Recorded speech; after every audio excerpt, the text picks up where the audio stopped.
This is the AWS Morning Brief Security Edition. AWS is fond of saying security is job zero. That means it's nobody in particular's job, which means it falls to the rest of us. Just the news you need to know, none of the fluff. Developers are responsible for more than ever these days. Not just the code they write, but also the containers and cloud infrastructure their apps run on. And a big part of that responsibility is app security from code to cloud. And that's where Snyk comes in.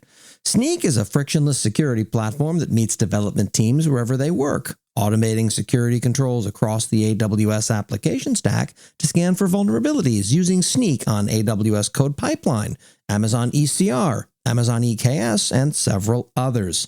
Deploy on AWS, secure with Snyk. Learn more at snyk.co/morning. That's snyk.co/morning. Welcome to Last Week in AWS Security. Let's get into it. Copilot and CodeWhisperer can, in fact, leak real secrets. It's kind of wild to me that people weren't just sloppy with credentials, but left them lying around in places where LLM companies could hoover them up for training jobs.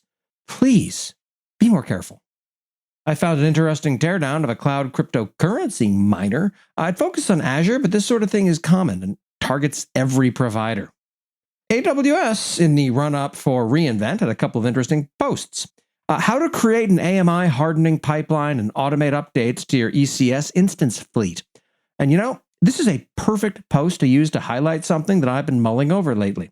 Hardening AMIs, indeed building them at all? Yeah, I was doing that a decade ago, and I've since moved on to more interesting ways of delivering software. But people are coming to this industry through a variety of ways. And just because I don't have to do something anymore doesn't mean a lot of other folks don't. What's worse is that my recommendations around stuff like this are a decade out of date. The EC2 image builder didn't exist back then. I had to use a bunch of badly written shell scripts instead. Even if only as a reminder that what you're working on isn't what everyone else is doing, this is worth a read.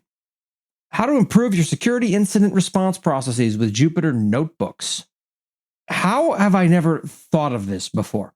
Using notebooks like this is a genius idea. Instead of flat docs that tell you to go run a command, something that instead has click the button to run this thing for you to use during an incident is absolutely amazing, and I'm ashamed it hadn't occurred to me years ago.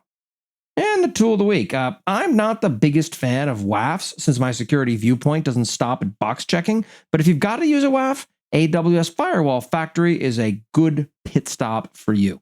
And that's what happened last week in AWS Security. Thank you for listening to the AWS Morning Brief Security Edition.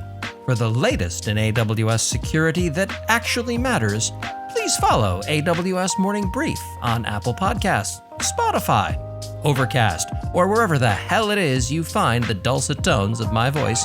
And be sure to sign up for the Last Week in AWS newsletter at lastweekinaws.com.